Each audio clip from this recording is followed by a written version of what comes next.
Hello everyone, कैसे हैं आप सब लोग। मैं विवेक कुमार शर्मा स्वागत करता हूं आप सभी का आपके अपने पीडब्ल्यू नर्सिंग वल्लाह में।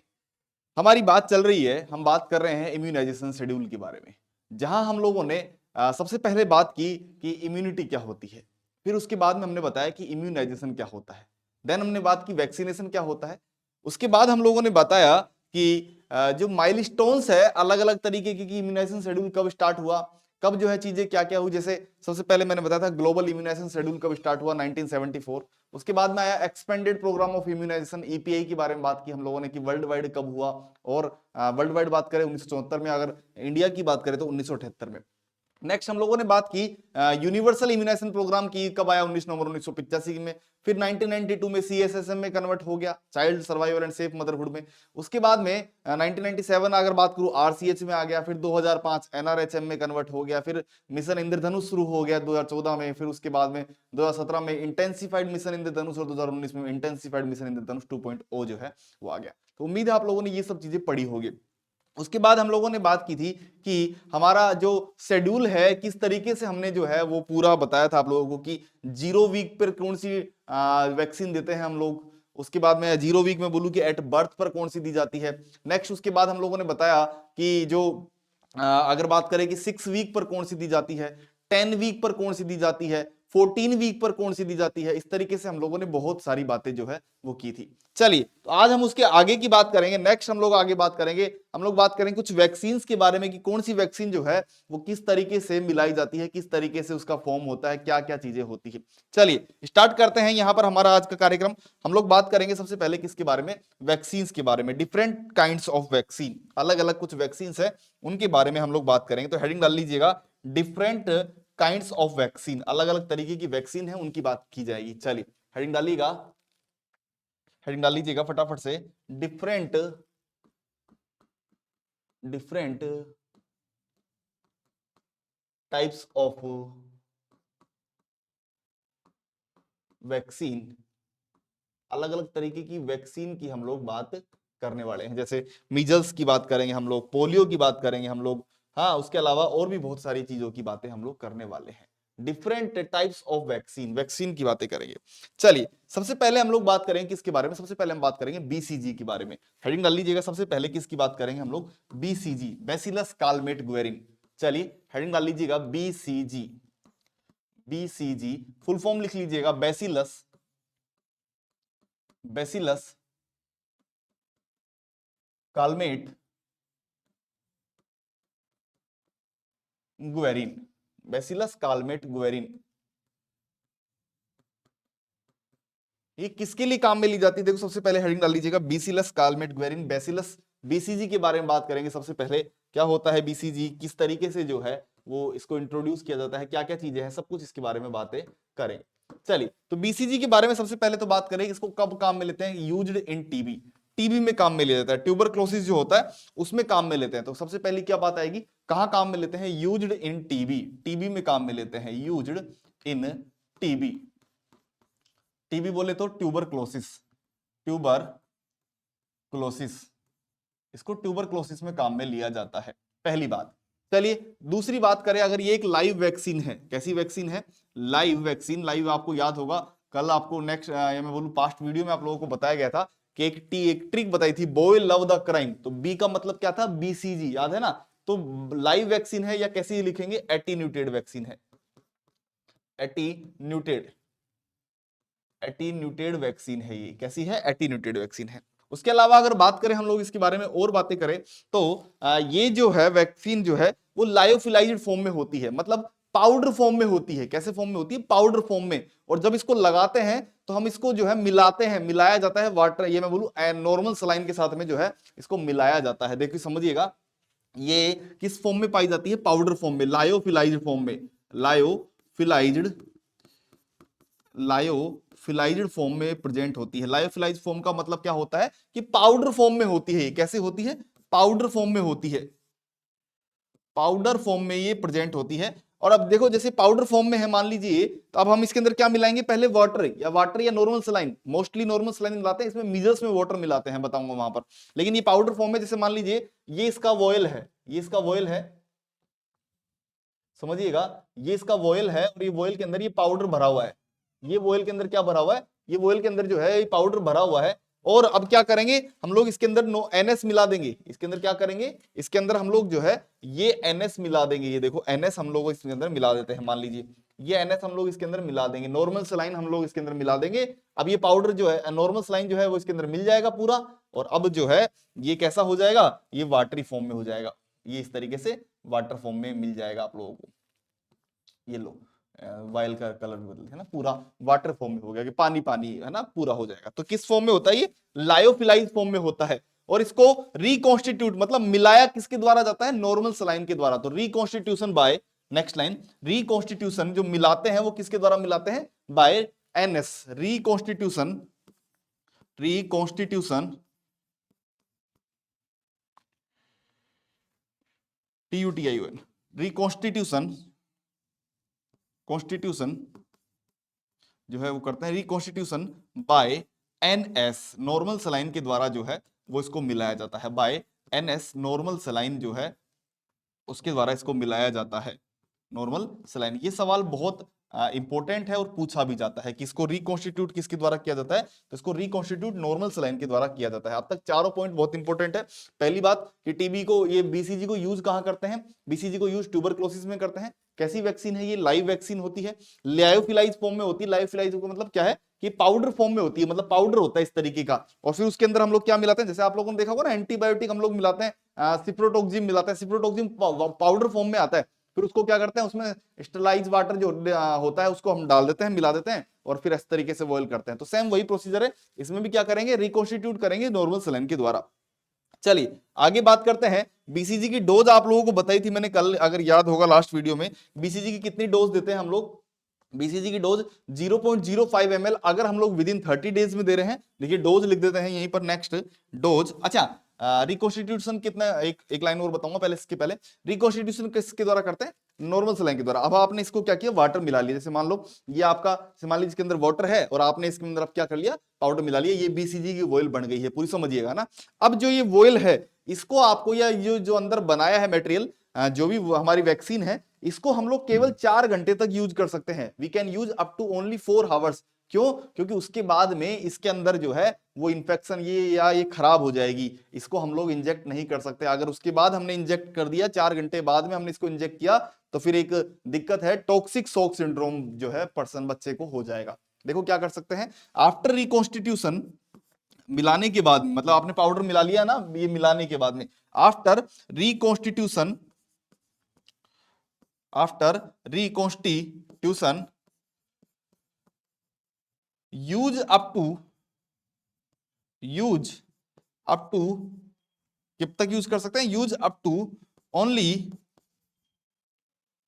4 आवर्स, केवल 4 घंटे तक यूज में कर सकते हैं मिलाने के बाद में। कि भैया हमने इसको रिकॉन्स्टिट्यूट कर लिया, मिला लिया, अब कितनी देर यूज कर सकते हैं, अब केवल इसको जो है वो 4 घंटे तक यूज में कर सकते हैं।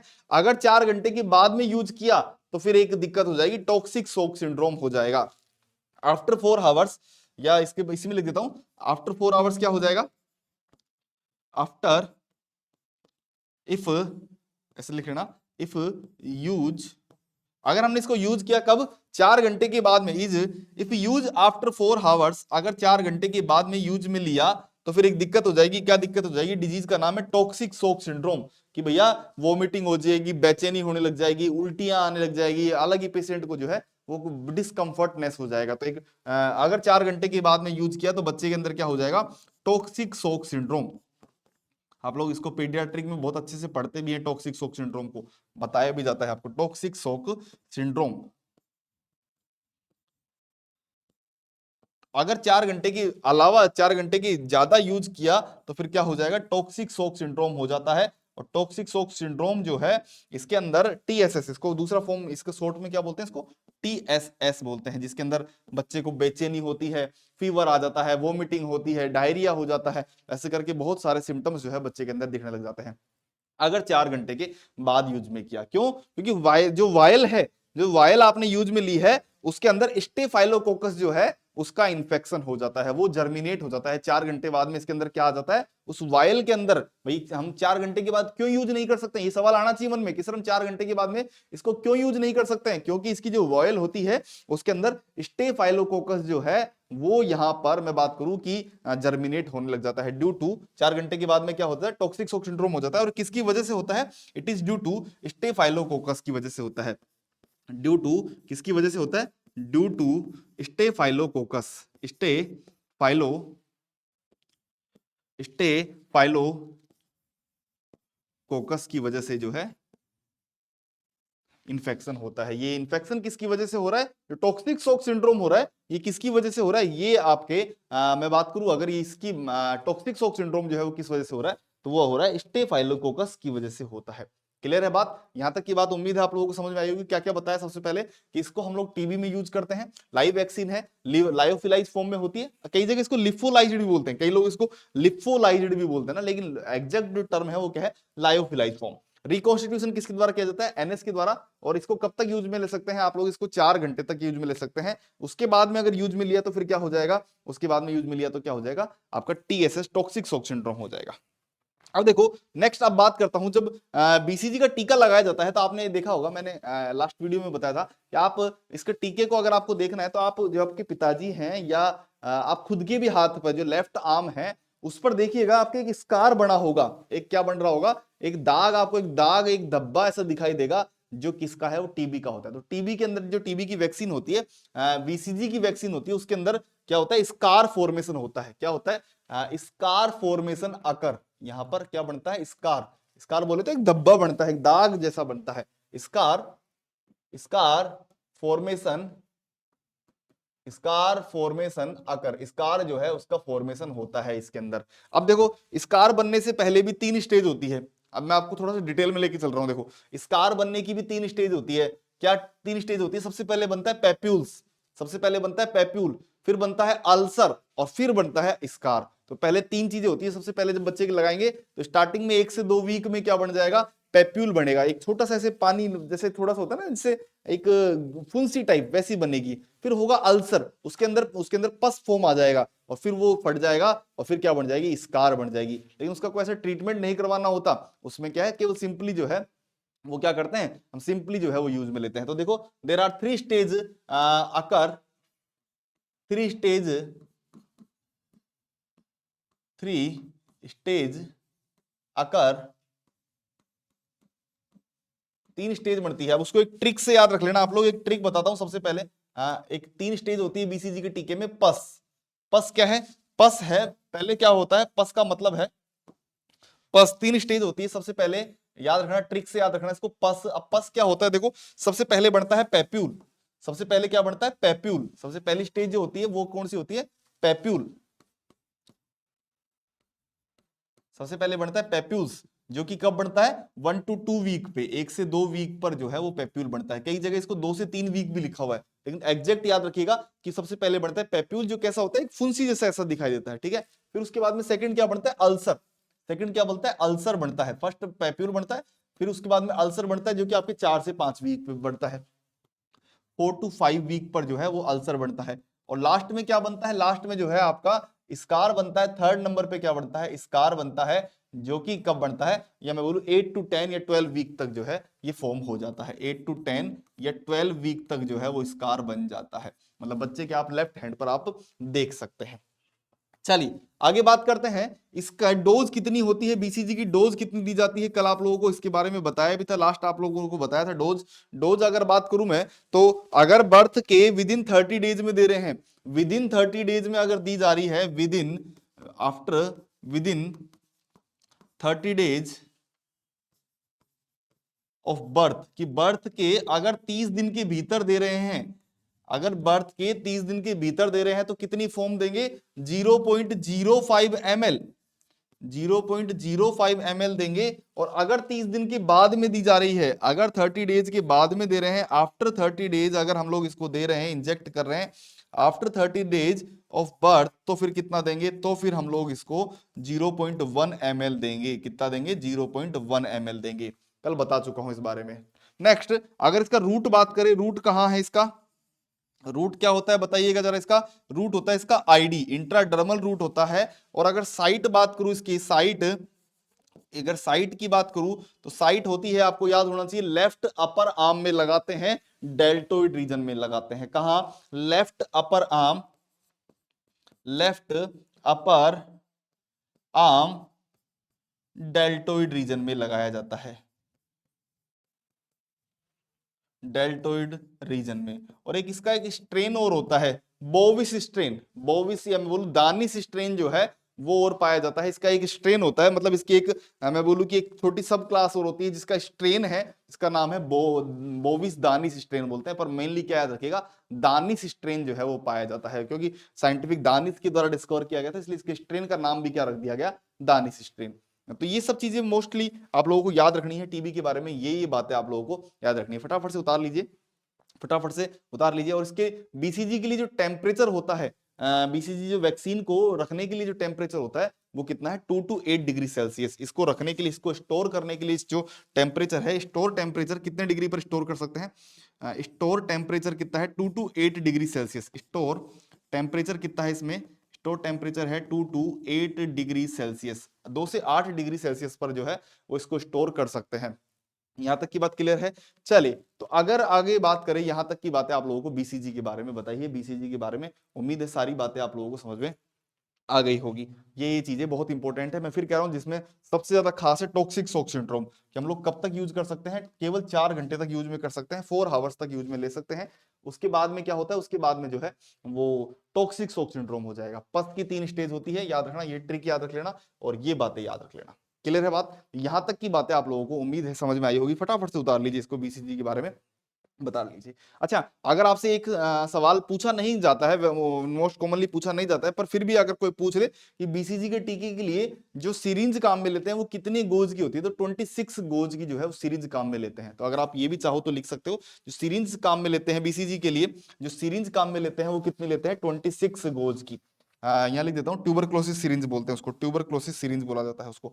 तो सिरिंज काम में लेते हैं, यही लिख रहा हूँ नोट डाल के थोड़ा सा साइड में, सिरिंज काम में लेते हैं, सिरिंज जो काम में लेते हैं वो कितने लेते हैं, 26 गोज की सिरिंज काम में ली जाती है। क्लियर है बात? तो ये सब हुआ किसके बारे में, टीबी के बारे में बातें खत्म हुई। क्लियर है बात? यहां तक की बात टीबी के बारे में खत्म हुई। चलिए आगे बात करते हैं। नेक्स्ट हम लोग बात करेंगे किसके बारे में, दूसरी वैक्सीन के बारे में बात करेंगे, जिसका नाम है OPV, oral polio vaccine. Second बात करेंगे, सेकंड बात करेंगे, हेडिंग डालिएगा second, OPV, OPV oral polio vaccine, oral polio vaccine. Oral polio vaccine के बारे में बात करेंगे। अब आपको याद होगा ये भी एक लाइव वैक्सीन थी जिसको साबीन बोला था आप लोगों ने, याद है क्या? बिल्कुल। चलिए, क्या क्या बात की थी इसके बारे में, देखो oral polio vaccine.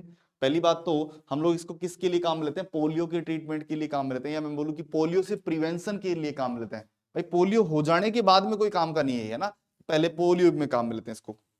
To prevent from polio, किस लिए काम में लेते हैं, to prevent from polio, polio से बचाने के लिए, to prevent, to prevent from polio, polio से बचाने के लिए जो है वो काम में लिया जाता है। कैसी वैक्सीन है, ये भी एक लाइव वैक्सीन है, लाइव एटीन्यूटेड। याद होनी चाहिए ट्रिक, अगर याद है आप लोगों को कल बताई गई थी, बॉय लव द क्राइम, याद है ना, बॉय ओ का मतलब क्या था, ओपीवी। अगर आपको ट्रिक याद है तो फिर आप गलती नहीं करोगे यहां पर, उम्मीद है आपको याद होगी ट्रिक। चलिए, तो ये भी कैसी वैक्सीन है, ये एक लाइव वैक्सीन है, याद होगा एटीन्यूटेड फॉर्म में होती है। और कैसी है, साबीन है ये, कैसी है, साबीन। साबीन और साल्क की बात बताता हूँ, एक वैज्ञानिक साबीन है, एक वैज्ञानिक साल्क है। साबीन ने खोज की थी लाइव वैक्सीन की, साल्क ने खोज की थी किसकी, आपके जो है FIPV, frictional dose of inactivated polio virus, उसकी। तो याद रखिएगा, मोस्टली यहां तक की बातें ये याद रखिएगा।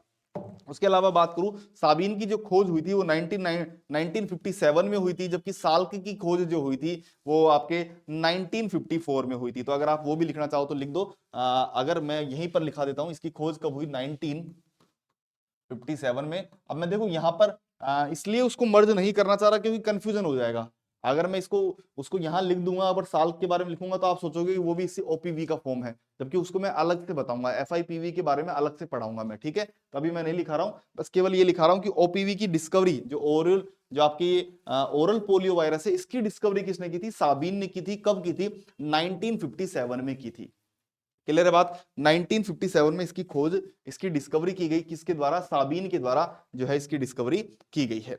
चलिए अब बात करूं अगर मैं कि जो ओरल पोलियो वैक्सीन है ये मोस्ट हीट सेंसिटिव वैक्सीन है। मतलब इसको ज्यादा देर अगर आपने बाहर रख दिया, आपने देखा होगा ना पल्स पोलियो पिलाने वाली महिलाएं या बहुत सारे वर्कर्स आप लोगों ने देखे होंगे जो आते हैं, तो एक वो नीला सा बॉक्स लेके आते हैं, याद होगा ना, ऐसे एक बॉक्स लेके आते हैं, ऐसे नीला सा बॉक्स लेके आते हैं, और वो वायल जो होती है वो इसकी चारों तरफ ऐसे बर्फ लगी होती है, देखो इसकी चारों तरफ ऐसे बर्फ लगी होती है, इसकी चारों तरफ ऐसे बर्फ होती है, और उन बर्फ के अंदर ही ये जो है बीच में ये वोयल पाई जाती है, उन बर्फ के अंदर ही ये वोयल पाई जाती है, और इसको निकालते हैं और जैसे ही बच्चा आता है उसको पिलाते हैं, 2 बूंद पिलाते हैं, 2 बूंद डालते हैं और फिर वापस उसी के अंदर रख देते हैं। तो अगर इसको थोड़ी देर भी बाहर रख दिया जाए, इसको अगर थोड़ी देर भी बाहर रख दिया जाए तो ये तुरंत खराब हो जाती है। तो ये याद रखना, मोस्ट हीट सेंसिटिव जो है, अगर मोस्ट हीट सेंसिटिव और फ्रीज रेजिस्टेंट जो है ये होती है, तो मोस्ट हीट सेंसिटिव वैक्सीन है, याद रखना मोस्ट हीट सेंसिटिव, मतलब इसको अगर थोड़ी देर भी आपने बाहर रख दिया, मोस्ट हीट सेंसिटिव, अगर इसको थोड़ी देर भी आपने क्या कर दिया, बाहर रख दिया, तो ये तुरंत खराब हो जाएगी, मतलब ये तुरंत डेस्ट्रॉय हो जाती है। और इसको स्टोर कर कितने टेम्परेचर पर कर सकते हैं? इसको स्टोर जो टेम्परेचर है, टाइम रिक्वायर इसको स्टोर करने के लिए जो टेम्परेचर चाहिए होता है वो है -20 डिग्री सेल्सियस। लिख देते हैं टाइम या temperature for storage, temperature require, temperature require for storage, की स्टोर करने के लिए temperature require for storage, temperature कितना आवश्यक होता है स्टोरेज के लिए, जो इसको स्टोर करने के लिए टेम्परेचर आवश्यकता होता है वो कितना होता है? -20 डिग्री सेल्सियस। और ये सवाल बहुत बार एग्जाम में आ चुका है अब तक, बहुत बार मैं इस सवाल को देख चुका हूं अब तक, याद रखिएगा। तो आप लोग इसको इंपोर्टेंट मार्क कर लीजिएगा, ठीक है। चलिए अब एक बात बताता हूं आप लोगों को, जो पल्स, आप देखो जब भी पल्स पोलियो की बात करते हैं ना, तो हम लोग बोलते हैं पल्स पोलियो प्रोग्राम, हम क्या बोलते हैं? हम बोलते हैं पल्स पोलियो प्रोग्राम। तो याद रखिएगा ये प्रोग्राम नहीं है, ये कैंपेनियन है, कैंपेनियन है। कैंपेनियन क्या होता है? कैंपेनियन जो मतलब छोटा सा फॉर्म होता है, हम लोग हमारे आम भाषा में बोलते हैं कि पल्स पोलियो प्रोग्राम चल रहा है, आ जाओ भाई बच्चों को पल्स पोलियो प्रोग्राम। तो याद रखना ये प्रोग्राम नहीं है, जो पल्स पोलियो पिलाई जाती है वो प्रोग्राम नहीं है, वो एक कैंपेनियन है। और ये सवाल पूछा जा चुका है कि pulse polio is a program, campaign, annually program या ईयरली प्रोग्राम। तो बहुत सारे बच्चे जो हैं इसको प्रोग्राम करके आते हैं कि यार हर साल लगाई जाती है इसलिए हम लोग इसको प्रोग्राम कर देते हैं। तो ये प्रोग्राम नहीं है, ये कैंपेनियन है, याद रखना। इसको बार बार के बोलता हूं, pulse polio is not a program, pulse polio is not a programme,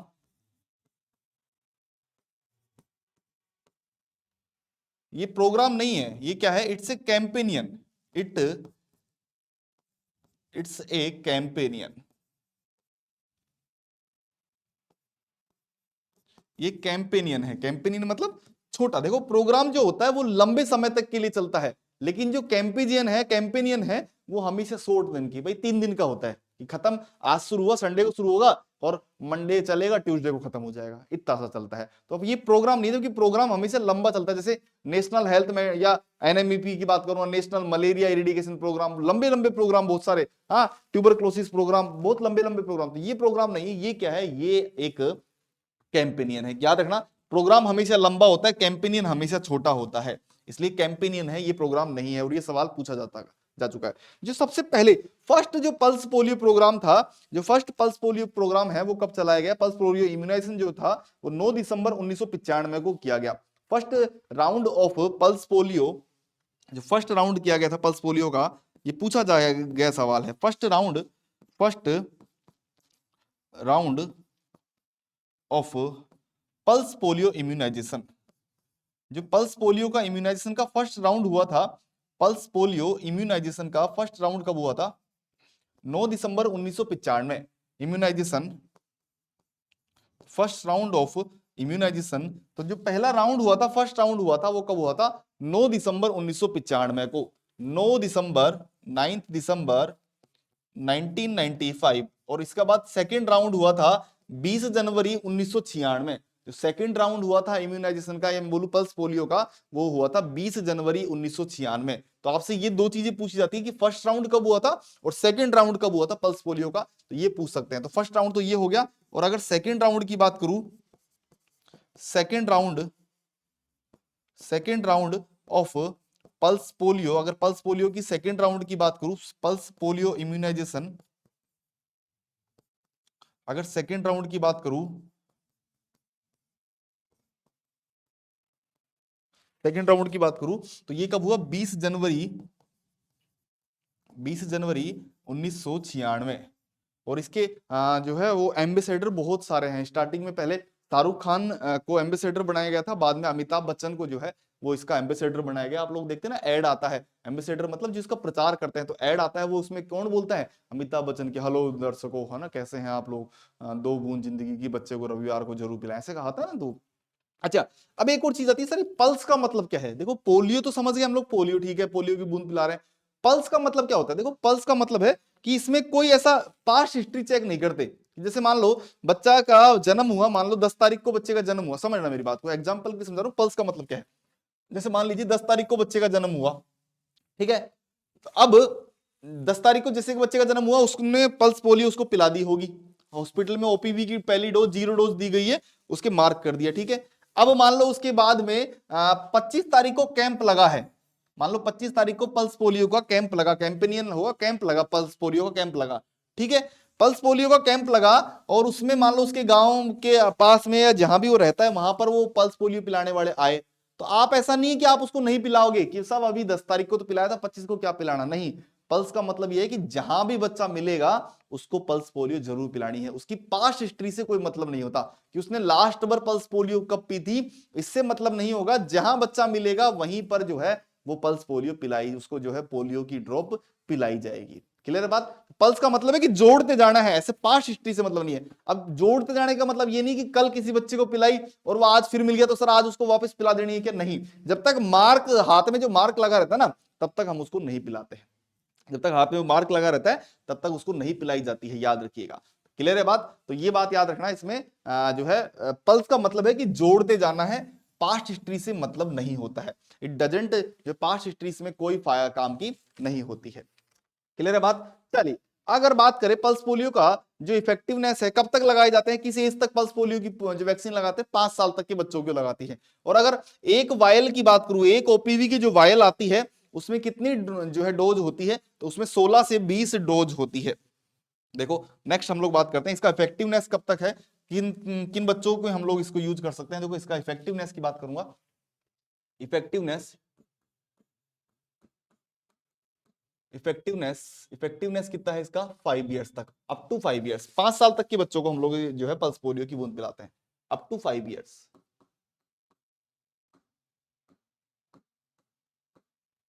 अगर बात करूं मैं इसके बारे में, एक और बात करूं कि एक वायल जो होती है ओपीवी की, उसके अंदर कितनी डोज आती है, तो उसके अंदर 16 से 20 जो है वो डोज, ड्रॉप नहीं है, मैं डोज बोल रहा हूं, एक डोज के अंदर 2 ड्रॉप होती है, तो 16 से 20 बच्चों को आप जो है उसमें पिला सकते हो एक वायल में, है ना।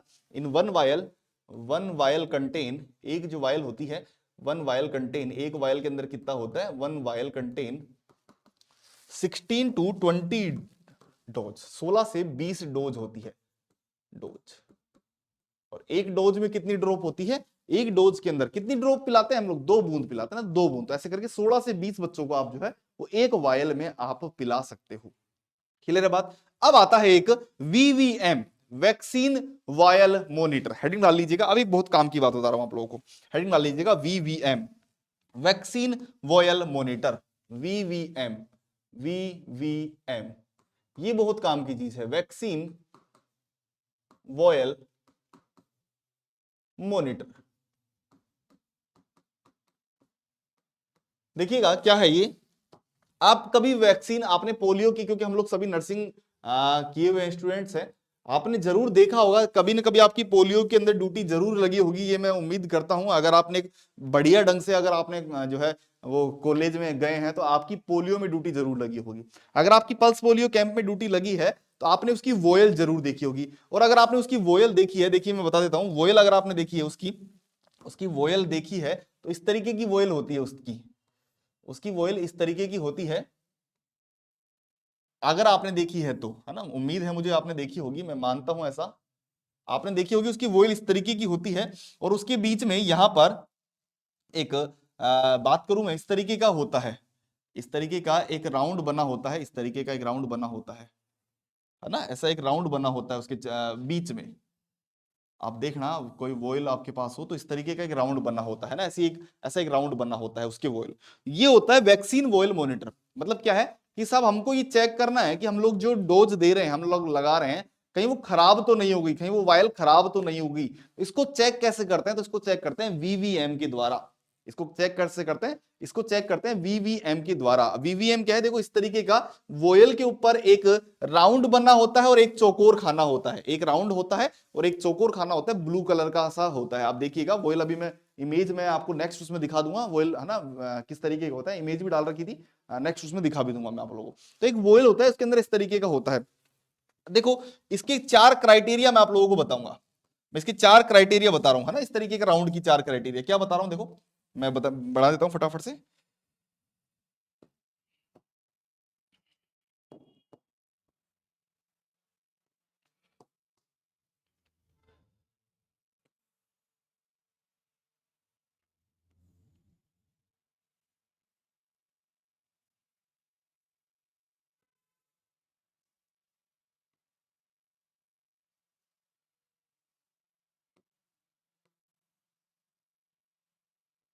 देखो 4 चीजें बता रहा हूं आप लोगों को कि अगर वैक्सीन का ये जो वोयल मॉनिटर आप कर रहे हैं, अगर इसका आउटर एरिया, समझना क्या बना रहा हूं, क्या बताना चाह रहा हूं, एक बार बहुत काम की चीज बताना चाह रहा हूं आप लोगों को। ये देखो दो दो भाग होते हैं इसके, एक आउटर एरिया एक इनर एरिया। ये बाहर का एरिया, ये अंदर, है ना, वॉयल के अंदर। आप देखो ये बाहर का एरिया, ये अंदर का एरिया, ना इस तरीके से आप देख पाओगे, दूर से आप देखोगे दिख जाएगा। ठीक है, समझना 4 बातें बताऊंगा, चारों काम की बातें बताऊंगा।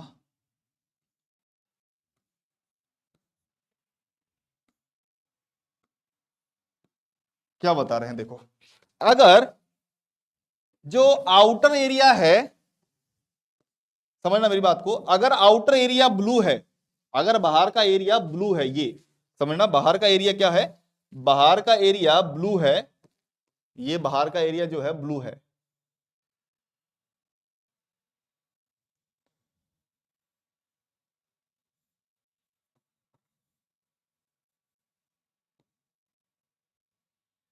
और अंदर का एरिया व्हाइट है। बाहर का एरिया ब्लू है, आप देखोगे वोयल को निकाल के, आपने देखा उसके अंदर से निकाला आपने बॉक्स के अंदर से, और आपने देखा कि बाहर का एरिया पूरा ब्लू है और अंदर का एरिया व्हाइट है। अभी एक मिनट इसको पहले बढ़ा देता हूं एक बार। मैं क्या बोलना चाह रहा हूं कि अगर बाहर का एरिया ब्लू है और अंदर का एरिया व्हाइट है, इस तरीके से है, तो हम इसको यूज कर सकते हैं। क्या बोला मैंने कि अगर आउटर एरिया जो है, आउटर पार्ट जो है वो कैसा है, ब्लू है, और जो इनर पार्ट है वो कैसा है, इनर पार्ट जो है वो कैसा है, वो व्हाइट है, तो हम इसको क्या कर सकते हैं, कैन यूज, इसको क्या कर सकते हैं, यूज कर सकते हैं। बहुत इंपॉर्टेंट बात है, मैं फिर कह रहा हूं, ये डायरेक्ट सवाल बनता है यहां से। इसको क्या कर सकते हैं, यूज कर सकते हैं। क्लियर बात। अब देखो दूसरी बात बता रहा हूं कि बाहर का पार्ट जो है ब्लू है और अंदर का पार्ट जो है वो थोड़ा कम व्हाइट है, मतलब उसमें ब्लूनेस थोड़ी थोड़ी सी दिख रही है, मतलब पूरी ब्लूनेस नहीं हुई है, अभी पूरा ब्लू नहीं हुआ है, लेकिन थोड़ा सा ब्लू ब्लू दिख रहा है, dot dot dot dot, white भी है और लेकिन ब्लू भी है, तो भी यूज कर सकते हैं। क्या बोला मैंने, मैंने बोला कि अगर बाहर का पूरा ब्लू है, समझना बात को, बाहर का पूरा ब्लू है और अंदर का व्हाइट है और लेकिन थोड़ा सा स्लाइटली ब्लू जैसा दिख रहा है, हल्का ब्लू है, मैं बोलूं कि देखो व्हाइट भी है और ब्लू भी है। पहले व्हाइट बना देता हूं, जो अंदर का पार्ट है वो व्हाइट भी है और उसमें थोड़ा थोड़ा सा जो है वो ब्लूनेस दिख रहा है, इस तरीके का। क्या बोला मैंने कि बाहर का जो है आउटर, मैं देखो आउटर यही लिखूंगा कि आउटर पार्ट जो है वो कैसा है, टोटली ब्लू है, लेकिन अंदर का कैसा है, स्लाइटली स्लाइटली व्हाइट। कैसा है, ब्लू अंदर का कैसा है, मैं बोलूं कि अंदर का जो है लाइट ब्लू है, थोड़ा सा लाइट ब्लू, या व्हाइट भी है और लाइट ब्लू है। क्या लिखूंगा मैं, लाइट ब्लू। अंदर का कैसा है, लाइट ब्लू विद व्हाइट। तो इसको भी यूज कर सकते हैं, इसको भी यूज कर सकते हैं, कैन यूज। दो बातें क्लियर हो गई। पहली बात क्या बताई, पहला मैंने पार्ट बताया, पहली चीज बताई मैंने कि अगर बाहर का ब्लू है, आउटर ब्लू है, अंदर का व्हाइट है, तो यूज करेंगे।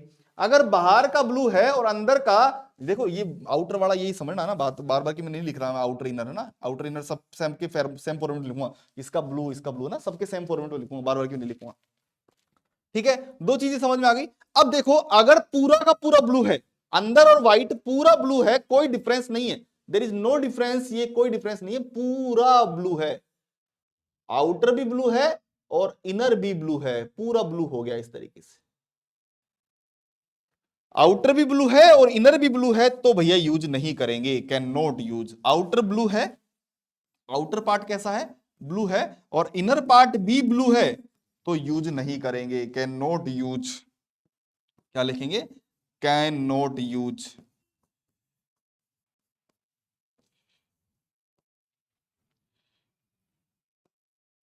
इसको यूज नहीं किया जाएगा। क्लियर बात। अब मान लीजिए कि आउटर पार्ट जो है वो मैं बोलूं कि लाइट ब्लू है, एक ऐसे समझना, अंदर का पार्ट तो डार्क ब्लू है, ये अंदर का पार्ट जो है ये डार्क ब्लू है, बहुत ज्यादा डार्क ब्लू है, ये अंदर का पार्ट डार्क ब्लू है, जबकि बाहर का पार्ट जो है वो लाइट ब्लू है, हल्का है। बाहर का पार्ट कैसा है, हल्का है।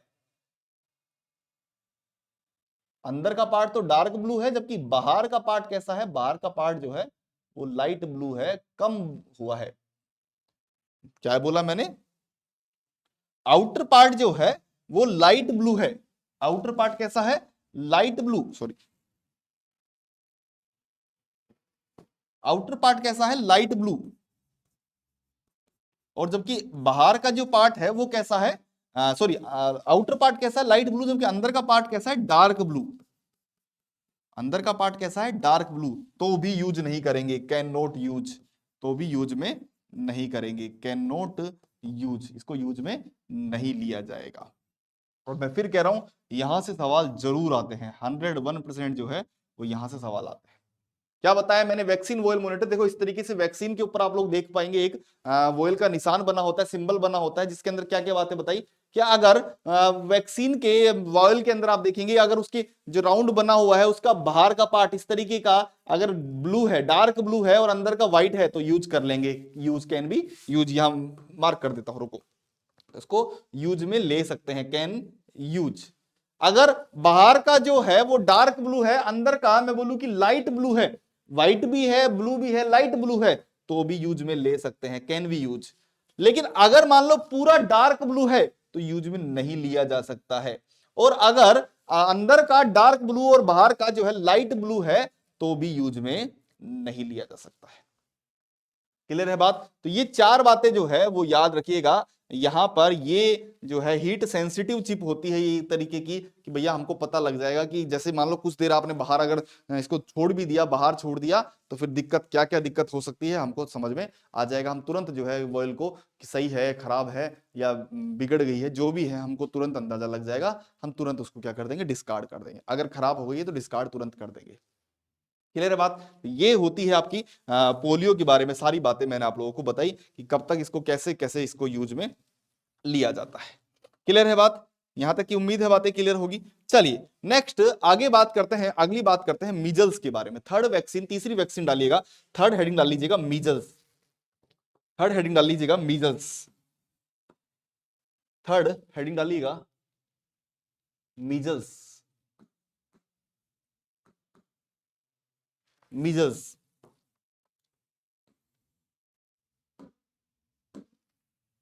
एमएमआर के फॉर्म में आती है, मीजल्स मम्स रूबेला, कल आप लोगों को बताया भी था last day, measles mumps rubella MR लगाते हैं, लेकिन पहले हम एमएमआर होता था, आजकल हम जो है वो एमआर लगाया जाता है, MR measles, MR first, MR second. Japanese encephalitis उसके बारे में भी बता दूंगा थोड़ा सा मैं, है ना। चलिए, तो सबसे पहले तो ये लाइव वैक्सीन है, और इसको जो है वो 9 महीने से पहले जो है हम इसको क्या नहीं करते, इंट्रोड्यूस नहीं करते, एडमिनिस्टर नहीं करते। आपने देखा होगा इसका जो फर्स्ट वैक्सीन लगा था वो 9 मंथ पर ही लगा था। चलिए तो पहली बात करते हैं सबसे पहले कि कैसी वैक्सीन है, एक लाइव वैक्सीन है। कैसी वैक्सीन है, ये एक लाइव वैक्सीन है। लाइव वैक्सीन बोले तो क्या है, एटीन्यूटेड लाइव वैक्सीन है और can not administer before 9 month, can not administer, क्योंकि उससे पहले इसका एब्जॉर्प्शन होता ही नहीं है। आप सवाल आएगा आपके मन में कि सर 9 महीने से पहले क्यों नहीं कर सकते, क्योंकि 9 महीने से पहले इसका एब्जॉर्प्शन हो ही नहीं सकता, इसलिए नहीं एडमिनिस्टर किया जाता। Can not administer, can not administered before 9 month. जो फर्स्ट डोज लगती है वो कब लगती है, इसकी फर्स्ट डोज ही जो है वो 9 मंथ पर लगती है। 9 मंथ से पहले इसकी डोज होती ही नहीं है, मतलब मैं बोलूं लगाई नहीं जाती। एमआर की फॉर्म में लगाते हैं, मीजल्स रूबेला फर्स्ट फॉर्म में लगाया जाता है। अच्छा, ये भी जो है वो लायोफिलाइज फॉर्म में होती है। कैसे फॉर्म में होती है, it is also present in lyophilise form, lyophilise form, lyophilise form में होती है। लायोफिलाइज का मतलब क्या होता है कि वही पाउडर फॉर्म में होगी, ये भी किस फॉर्म में होती है, पाउडर फॉर्म में ही होती है। और इसको जो है वो रिकॉन्स्टिट्यूट मिलाते हैं किसके साथ में, डिस्टिल वाटर के साथ में इसको मिलाया जाता है। इसको जो रिकॉन्स्टिट्यूट करते हैं वो इसको कब किसके साथ में मिलाते हैं, इसको रिकॉन्स्टिट्यूट जो किया जाता है वो किसके साथ में करते हैं, वही सेम हम इसको डिस्टिल वाटर के साथ में मिलाया जाता है। क्लियर है बात, इसको रिकॉन्स्टिट्यूशन जो किया जाता है वो किसके साथ में करते हैं, वही सेम आपके डिस्टिल वाटर के साथ में। और अगर 4 घंटे से ज्यादा यूज में लिया तो क्या हो जाएगा, टॉक्सिक शॉक सिंड्रोम हो जाएगा। वही सब चीजें बस नॉर्मल नॉर्मल सी। तो रिकॉन्स्टिट्यूट किसके साथ में करते हैं, reconstitute, reconstitution with distil water, with distil water, distil water के साथ में इसको रिकॉन्स्टिट्यूट किया जाता है। और कब तक यूज में ले सकते हैं, can use up to 4 hours. कब तक यूज में ले सकते हैं, 4 आवर्स तक यूज में ले सकते हैं। अगर उससे ज्यादा यूज में लिया तो क्या हो जाएगा, सेम चीज है, टॉक्सिक शॉक सिंड्रोम हो जाएगा। अगर ज्यादा यूज में लिया, इफ मोर देन 4 आवर्स, अगर इफ मोर देन 4 आवर्स, अगर 4 घंटे से ज्यादा यूज में लिया तो फिर क्या हो जाएगा, TSS, toxic shock syndrome, sorry toxic shock syndrome, toxic shock syndrome हो जाएगा। जिसके कैरेक्टरिस्टिक्स ऑलरेडी आप लोगों को बता चुका हूं। फीवर हो जाएगा, हाँ, बेचैनी होगी, डिस्कम्फर्टनेस होगा, वोमिटिंग होगी, डायरिया होगा। अगर चाहो तो लिख सकते हो यहाँ पर। तो ये सारी चीजें किस में होगी, TSS में हो जाएगा। क्यों, क्योंकि स्टेफाइलोकोकस जो है वो ग्रोथ कर जाता है। स्टेफाइलोकोकस का यहाँ क्या हो जाएगा, ग्रोथ हो जाता है, उस वजह से ये दिक्कत देते हैं। तो ड्यू टू वही डेवलपमेंट ऑफ स्टेफाइलोकोकस, बार बार में लिखने की आवश्यकता नहीं। तो ये चीजें आप याद रख लीजिएगा, एमआर फर्स्ट के रूप में चीजें लगाते हैं। तो हमने यहाँ पर 3 वैक्सीन की बात की। सबसे पहले किसकी बात की, हम लोगों ने BCG की बात की। BCG के बारे में बताया, बेसिलस कालमेट ग्वेरिन, NH के साथ में रिकॉन्स्टिट्यूट करते हैं, सब कुछ बातें बताई। उसके बाद में सब मेन बात बताई पोलियो के बारे में। पोलियो में हम लोगों ने याद रखना, वैक्सीन वोल मॉनिटर से बहुत सारे सवाल आते हैं, जरूर सवाल आते हैं। और फिर हमने किसकी बात की, मीजल्स की बात की। यहां तक की बात उम्मीद है आप लोगों को समझ में आई होगी। नेक्स्ट हम आप लोगों से बात करूंगा, एक बात करेंगे FIPV के बारे में, vaccinated inactivity dose of polio virus. उसके अलावा हम लोग बात करेंगे नेक्स्ट की एक RVV के बारे में बात करेंगे, रोटा वायरस वैक्सीन के बारे में, न्यूमोकोकल के बारे में बात करेंगे और विटामिन A के बारे में बात करेंगे। हम ये नेक्स्ट हमारे पार्ट में खत्म करेंगे, इस पार्ट को, इस इम्यूनाइजेशन शेड्यूल को खत्म करेंगे। तब तक के लिए थैंक यू सो मच। उम्मीद आप लोगों को समझ में आया होगा। और अगला जो टॉपिक है वो क्या है वो जरूर बताइएगा, क्या आप लोग पढ़ना चाहते हैं जरूर बताइएगा। मिलते हैं आप लोगों से नेक्स्ट पार्ट में, तब तक के लिए thank you so much, bye bye, take care.